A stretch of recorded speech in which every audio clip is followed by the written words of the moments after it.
আর বাবা যখন চলে গেছে তখন আমার আনুমানিক বয়স বুঝি 1 থেকে 1.5 বছর ছিল।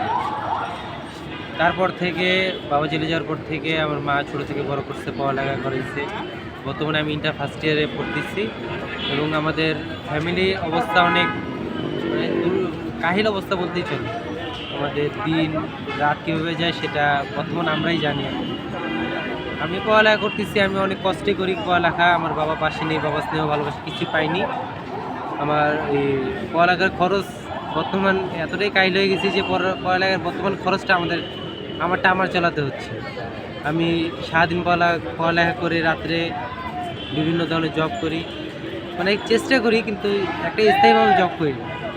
তাই আমাদের বর্তমান যে পরিস্থিতিটা সেটা অনেক খারাপ অবস্থায় যাচ্ছে। তাই আমরা জানাতে চাইছিলাম যে আইন উপদেষ্টা আসিফ নজরুলের কাছে আমরা জানাতে চাইছিলাম যে আমাদের এই তদন্তটা তিনি ভালোভাবে আবার পুনর্বর্তী করে তদন্তটা চালু করে এবং আমাদের বাবাকে এবং আরও আঙ্কেল আছে ওদেরকে সবাইকে ছাড়ার অনুমতিটা দিয়ে দেয়। তার মানে আপনি যে আপনার বাবার আদর সেটা আসলে বড় হয়ে মানে কি বলবো, আমি ছোটো থেকে যে বড় হয়েছি, আমি বাবার যে একটা ভালোবাসা যেটা আদর এই পর্যন্ত আমি অনুভব করতে পারি।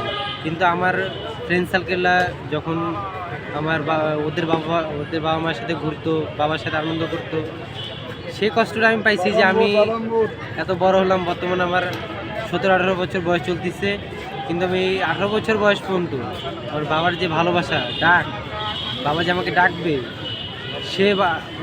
সে অনুভূতিটা এখন আমি পাইনি। তাই আমার কি আর বলবো, এখানে বলার কিছুই নেই।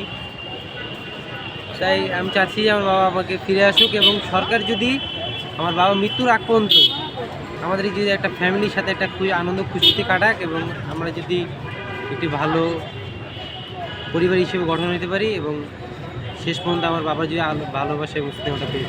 আচ্ছা, আর আপনার কাছে কি মনে হয় এটা কি আসলে বিদ্রোহ ছিল না হচ্ছে পরিকল্পিত? না, আমার জানা মতে আমি যা এখন পর্যন্ত মানে অনেক জায়গায় গেছি, অনেক মিডিয়ার মানববন্ধনে গেছি, যা শুনেছি তা এটা মনে হয় না যে এটা কোনো মানে এটা আমার বলা যায় কি এটা একটা পরিকল্পিতভাবে হত্যা করেছে এবং এটা সরকারের একটি চাল ছিল যে ওরা সরকারি চালটা চালিয়ে এটা বিডিআরদের একটা ক্ষতিগ্রস্ত করছে।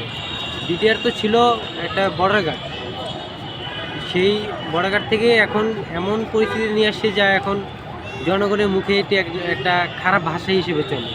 আমরা যে কোনো ভালো একটা ফ্যামিলিতে যে বলবো যে আমরা একটা বিডিআর সদস্য একজন পরিবার, সেটা বলার আমাদের আর মুখ নেই। সেটা যদি আমরা বলিও তাও অনেক মানুষ অনেক খারাপ ইঙ্গিত দেয়।